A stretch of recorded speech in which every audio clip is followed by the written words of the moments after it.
तो देखो आज हम लोग बायोमास पावर प्लांट के बारे में पढ़ेंगे, ठीक है।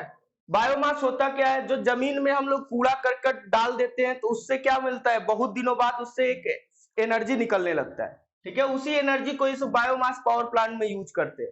तो वो कौन किससे बनता है बायोमास, तो कूड़े करकट से बनता है। जो हमारे घरों के कूड़े करकट होते हैं उसको अगर जमीन में कई दिनों तक छोड़ दिया जाए तो उसका प्रकाश की मदद से फर्मेंटेशन से एक उसमें क्या हो जाता है, ऊर्जा आ जाता है। उसी ऊर्जा को हम लोग एज अ फ्यूल यूज करते हैं इस बायोमास पावर प्लांट में। और क्या, अगर जमीन में पेड़ पौधे भी गड़ जाते हैं, जमीन में चले जाते हैं, ठीक है, मतलब जमीन में क्या हो जाते हैं, दब जाते हैं कुछ दिनों तक, तो भी वहां से क्या निकलने लगता है, ये फ्यूल निकलने लगता है। एनिमल्स कई सारे जो मर जाते हैं, जमीन में दबाए जाते हैं, तो उससे भी हमारा फ्यूल पैदा होता है। कौन सा फ्यूल पैदा होता है, बायोमास फ्यूल।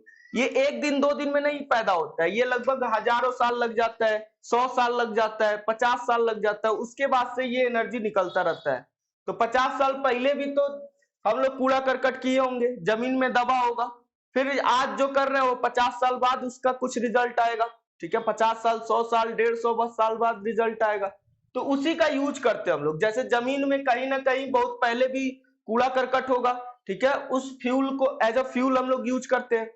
तो क्या करते हैं इसमें बायो, देखो ये कितने टाइप का होता है। तो पहला टाइप होता है डायरेक्ट फायर, कि हम लोग जो फ्यूल निकल रहा है उसको डायरेक्टली हम लोग जला दे, किसी भी पावर प्लांट में उसको डायरेक्टली जला दे।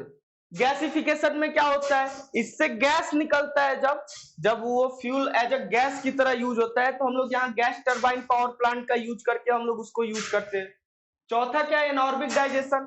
जब कूड़े करकट को हम लोग क्या करते हैं, छोटे छोटे पार्ट में तोड़ तोड़ के इसको हम लोग डाइजेशन करके उसका फ्यूल बनाते हैं, ठीक है।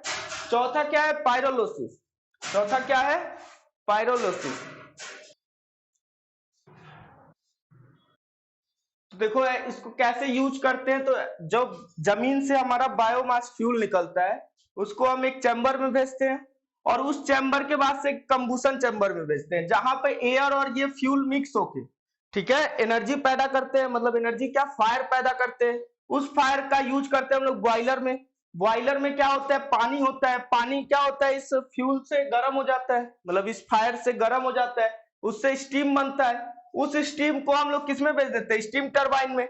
और जब स्टीम आता है टरबाइन में तो इसका पंखा चलने लगता है।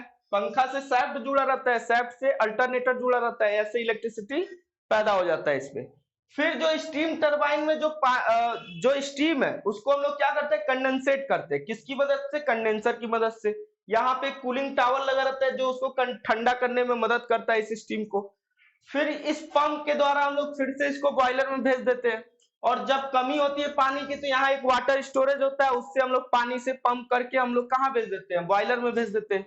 यही प्रक्रम चलता रहता है और ये इलेक्ट्रिसिटी पैदा होती रहती है बायोमास में।